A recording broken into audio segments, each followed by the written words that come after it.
আসসালামু আলাইকুম। লাবিব সার্ভিস সেন্টারের পক্ষ থেকে বাজাজ ডিসকভার 125 নিয়ে হাজির হলাম। আজকে যে বিষয় নিয়ে আলোচনা করব, জেনারেল সার্ভিস করতে আমাদের কি কি কাজ অতি গুরুত্বপূর্ণ, আমি এই ভিডিওর মাধ্যমে আপনাদেরকে দেখাবো। আর ভিডিওটি পুরোটাই মনোযোগ সহকারে দেখবেন। আমি এই ভিডিওতে আপনাদের বাইকের পুরো ডিটেলস তুলে ধরছি। আমি যে কাজগুলি মাধ্যমে এই বাইকটির যে সকল সমস্যার সমাধান দিব, আমি প্রথমত এটার ট্যাপিট ক্লিয়ারেন্সটি সঠিকভাবে নির্ণয় করব। সেই ট্যাপিট ক্লিয়ারেন্সটি সঠিকভাবে নির্ণয় করতে আপনাদের যেই কাজটি প্রথম করতে হবে সেটা হচ্ছে টিটিসি করে নিয়ে পিস্টনটি টক পজিশনে রেখে আপনাদের ট্যাপিট ক্লিয়ারেন্সটি সঠিকভাবে পরিমাপ করতে হবে। আর সঠিক পরিমাপ করতে আপনাদের যেই জিনিসটি প্রয়োজন সেটা হচ্ছে ফ্লার গেজ। যে ট্যাপিটের ক্লিয়ারেন্সটির সঠিক যে পরিমাপ, এই ফ্লার গেজ ছাড়া এই ট্যাপিট ক্লিয়ারের সঠিক পরিমাপটি আপনারা বুঝতে পারবেন না কিংবা জানতেও পারবেন না। আমি এই ভিডিওতে ট্যাপিট ক্লিয়ারেন্সটি পরিমাপ করে নিয়ে আপনাদেরকে বলবো যে ইনটেক ভাল্ব আর অ্যাডজাস্ট ভাল্বের যে পরিমাপ, ইনটেক ভাল্বের পরিমাপ থাকবে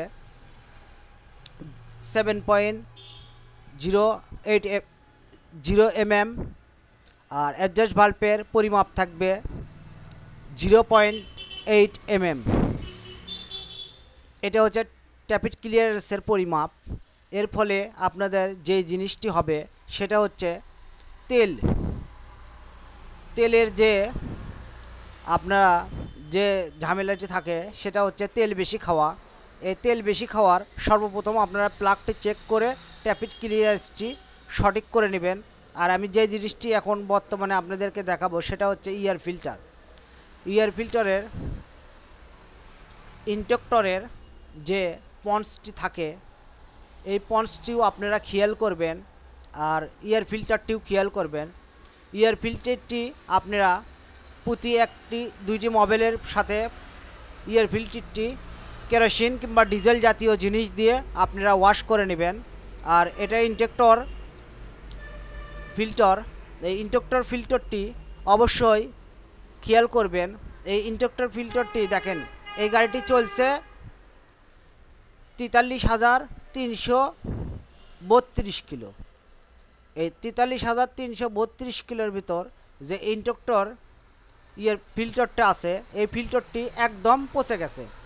আমি নতুন করে আরেকটি ফিল্টার এই জায়গায় সেট করে দিলাম। এই জিনিসটি অবশ্যই ফলো করবেন। এর ফলে আপনি যেই বাধাগ্রস্ত হবেন সেটা হচ্ছে যে ইনটেক্টর যে এক্সেস যে হেঁটে কার্বোরেটর থেকে হেঁটে যে তেলটি থাকে সেই তেলটি ইনটেক্টরের মাধ্যমে আবার নিষ্কাশন হয়। এই জিনিসটিকে আপনি সহায়তা পারবেন। আর ক্লাসের যে বিষয়টি দেখাচ্ছি, এই ক্লাস বিষয়টি এটা আপনার ক্লাস প্লেটের জন্য অতি গুরুত্বপূর্ণ একটি বিষয়।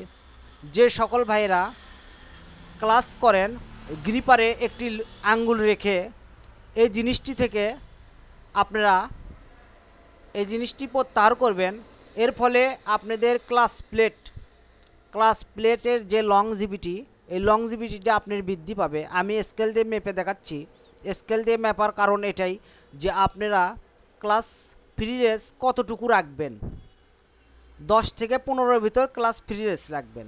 আর ড্রাইভ চেন, আমি ড্রাইভ চেনের যে পরিমাপটি আপনাদেরকে দেখাবো, যে আপনারা সার্ভিস যেটা করবেন যে ড্রাইভ চেন কত কি পরিমাণে আসলে আপনারা ড্রাইভ চেনটি অ্যাডজাস্ট করে নেবেন সেটা হচ্ছে 30 থেকে 35-এর ভিতর আসলে ড্রাইভ চেনটি আপনারা অবশ্যই অ্যাডজাস্ট করে নেবেন। তার ফলে আপনাদের ড্রাইভ চেনের সাউন্ড হবে। আর আমি যেই পরিমাপ করব সেটা হচ্ছে 20 থেকে 25 এর ভিতরে রাখলে আপনারা ড্রাইভ চেনের অ্যাডজাস্টমেন্ট সঠিক আছে। আমি স্কেল দিয়ে আপনাদেরকে পরিমাপ করে দেখাচ্ছি। এটা হচ্ছে ড্রাইভ চেনের পরিমাপ। আমি যেই ড্রাইভ চেনের পরিমাপ দিলাম সেটা হচ্ছে 20 দিয়ে দিলাম। আপনারা এইভাবে ফলো করবেন। আর ড্রাইভ চেনের পরিবর্তে আপনি যেই সমস্যাটি হবে সেটা হচ্ছে সাউন্ডের।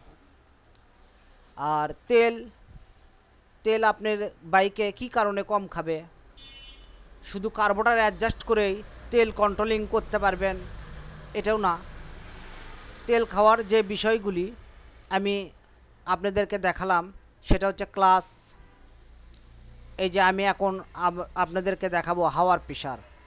হাওয়ার প্রেশারটি পিছন চাকায় রাখবেন, যেহেতু আমরা ডাবলিং বেশি ড্রাইভ করি সেক্ষেত্রে 45-এর ভিতর রাখবো, আর সামনেরটি রাখবো 35-এ। আর আমার এই চ্যানেলে নতুন হয়ে থাকলে অবশ্যই চ্যানেলটি সাবস্ক্রাইব করে পাশে থাকা বেল আইকন বাটনটি চাপ দিয়ে লাইভ সার্ভিস সেন্টারের পরিবারে একটি সদস্য হবেন। লাইক, শেয়ার ও কমেন্ট করবেন। আমি যেই কাজটি এখন বর্তমানে করতেছি সেটা হচ্ছে মোবাইল বোল্টটির ফিল্টারটি অবশ্যই ওয়াশ করে নিয়ে টাইট দেব। আমি 18 সাইজের রেঞ্জটি এই জায়গায় ইউজ করছি। আমার এই কাজটি অতি অল্প সময়ে আপনাদেরকে দেখানোর জন্য আমি অতি ছোট সারে আমি এই ভিডিওটি বানালাম, যার ফলে আপনাদেরকে দেখাতে যাতে অতি সহজ হয়, আপনাদের সময় যাতে লস না হয়, এই কারণে আমি এই ভিডিওটি অনেক ছোট সারে বানালাম। আমি মোবাইলটা উঠে দেব। আমি এটাতে ইউজ করছি DTSI মোবাইলটি ইউজ করছি। এই DTS মোবাইলটি আমরা সাধারণত 1200 কিলো পর্যন্ত চালাতে পারি। আমি এই কারণে এই DTS মোবাইলটি ইউজ করছি। আর আমরা যে ছোট ছোট বিষয়গুলি আপনাদেরকে দেখালাম, এই ভিডিওটি পুরোটাই খেয়াল করে দেখলেন। এই ভিডিওটির মাধ্যমে আপনাদের তেলের বিষয়, ক্লাস প্লেটের লংজিভিটির বিষয়, আপনাদের সার্ভিস করতে যেই কাজগুলি করতে হয় এই কাজগুলি আমি পুরো এই ভিডিওর মাধ্যমে আপনাদেরকে দেখানোর জন্য। আর আমি কার্বোরেটর টিউনিংটা করে নিব। আমি এয়ার স্ক্রুটি ফুল চাপে নিছি। চাপে নেওয়ার পরে আমি যেই পজিশনে রাখবো সেটা হচ্ছে আমি এই গাড়ির অ্যাডজাস্টমেন্ট 4.5 করে দিলাম। আমি 4.5 অ্যাডজাস্টমেন্টে আমি যেই জিনিসটা পাবো সেটা আপনাদেরকে দেখাবো। আমি 4.5 রাখার পরে যে দেখেন আপনারা মিটারের দিকে ফলো করবেন, 1200 থেকে 1250 RPM-এর ভিতর আমার এই মিটারটি কাটাটি রয়েছে। হেডলাইট জ্বালানোর পরেও আপনার মিটারের কাটা এক চুলো লাফাবে না। এতে করে আপনারা যে কার্বোরেটর অ্যাডজাস্ট টিউনিং যেটা বলে এই জিনিসটা আমি করলাম। এর ফলে মিটারের যে বিষয় থাকে এই বিষয়টি সঠিকভাবে কাজ করছে। আপনাদের গাড়ি চলতে চলতে ক্লাস ধরলে বন্ধ হবে না। আর ভিডিওটি ভালো লাগলে অবশ্যই লাইক, শেয়ার, কমেন্ট করবেন। আসসালামু আলাইকুম।